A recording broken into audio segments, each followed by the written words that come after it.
Hi peeps, just wanted to show off my two dogs. This is Biggs. Biggs, say hello to the world. World, Biggs. Biggs, world. He's a good boy. Not as bright, however, as this one right here. Her name is Emma, and she is such a smart girl, aren't you, baby? You're such a smart girl. Yes. They're both Chihuahuas, and they're not ankle biters at all, right? So that's one of the values to having, a good Chihuahua and one that you take care of and they love you and you love them back, right? They love their mama and daddy. They would be an ankle biter if someone was after me. I can tell you that for sure. So I wanted to show off my children here and let you see them because you're probably going to hear them in the background. And I'm trying to do these videos to talk about, things that I want to talk about.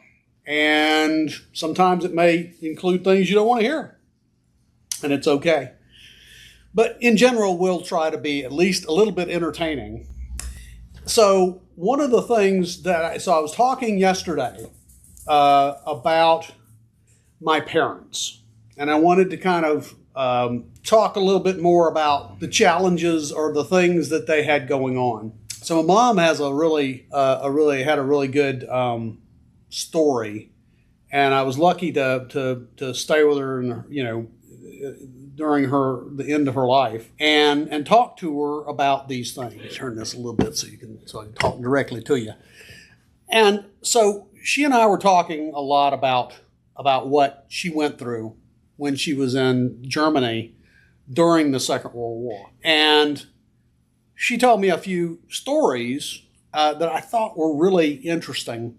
So one was when she lived in a little town, I believe it's east of or west of Stuttgart, right? So they were carpet bombing a city nearby. I don't think it was Stuttgart. It was another city.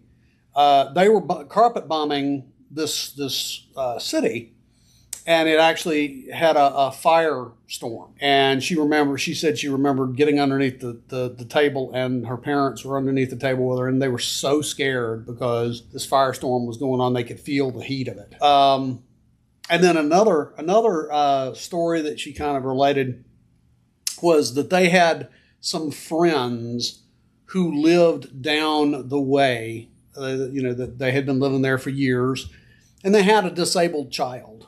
And so they hadn't seen them for a while. And so her mom and her went down to see if they could find out what was going on.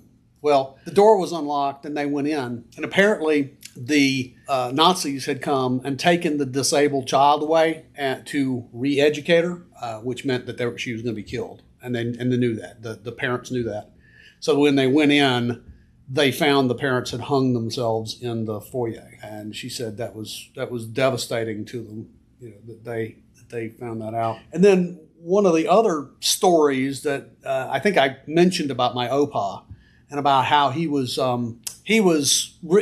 didn't like Hitler at all. And one of the things that he did was he ran for alderman in the town that they lived in, Bearfelden. And he was in the city government there. And so what he did was, he worked with them to try and mitigate the problems that the Nazis were having. And when the war was finishing up, when the war was ending, they called a meeting of all the town council, and they were going to meet out at a farm outside the town. And my opa looked at my oma and said, "No, I'm not going to that. I'm not going to do it. Something's not right." And as it turned out, something wasn't right.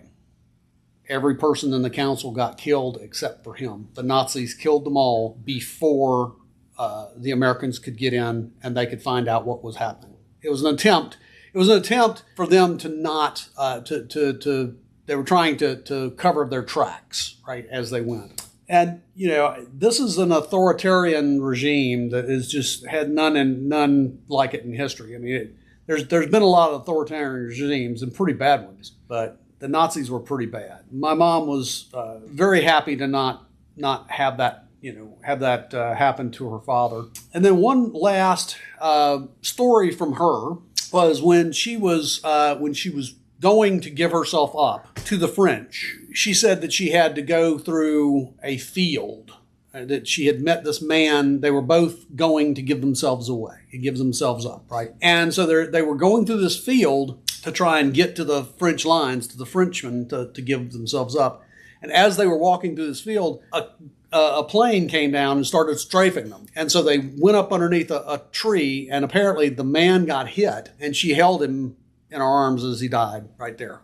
And she was about 20 years old. But she, through her whole life, she always had a very pragmatic view on things and how things should occur.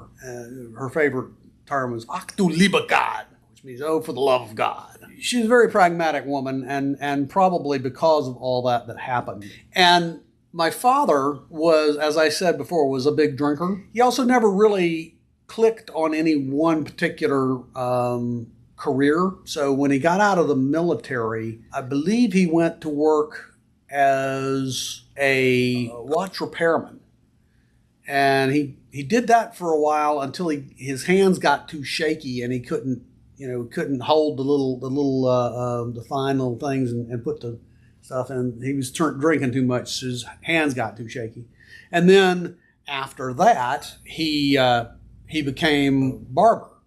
And so he did barbering for a long time. Used to do barbering, be a barber out at Fort Jackson, and he would cut the hair of incoming recruits, which is not a real hard job, really, when you think about it. I mean, they all got to be very short hair, so it's just pretty much, cutting them off, buzz cut. He used to cut my hair, and there was one time where he was cutting my hair, and he clipped the lobe of my ear, and I just bled like a stuck pig.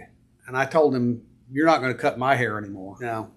And he realized it wasn't long after that before he realized he was getting too shaky to even cut hair.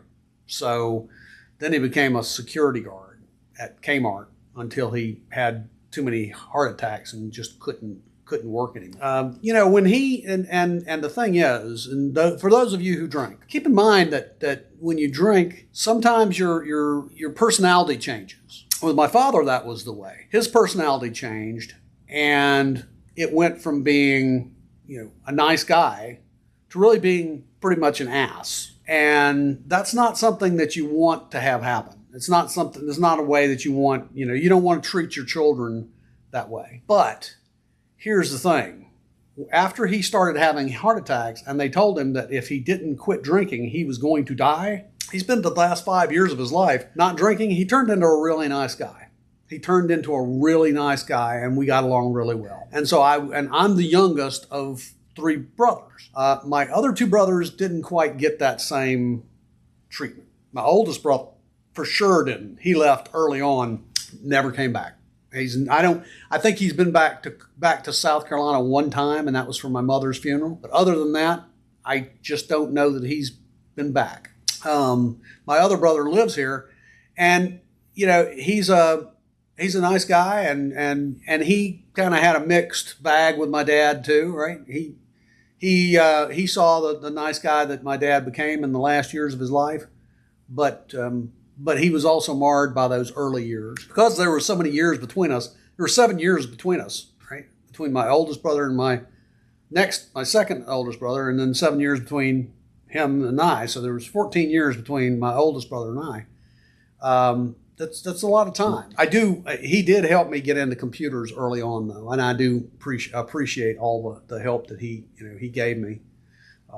I stayed with him for a while in Baltimore, and he and his wife, and then made my own way in the world there. In any case, our family has a long history of arguing with the dad and being family, and you're always going to have some arguments. You're always going to have some disagreements. The key is that you can pick your friends, but you can't pick your family. Right? So you need to find something within everyone that's in your family that is good and is true and that you can get behind. Even if they make you mad sometimes, even if their attitudes make you mad, you can always find something to remember them for, either when you were children or, things they've done for you since then. You can always find things. You always want to get along with your family because, again, you're never going to get another one. You're always going to, you only have the one chance at life and the one family. Try to get along with them. At least that's my wisdom for today.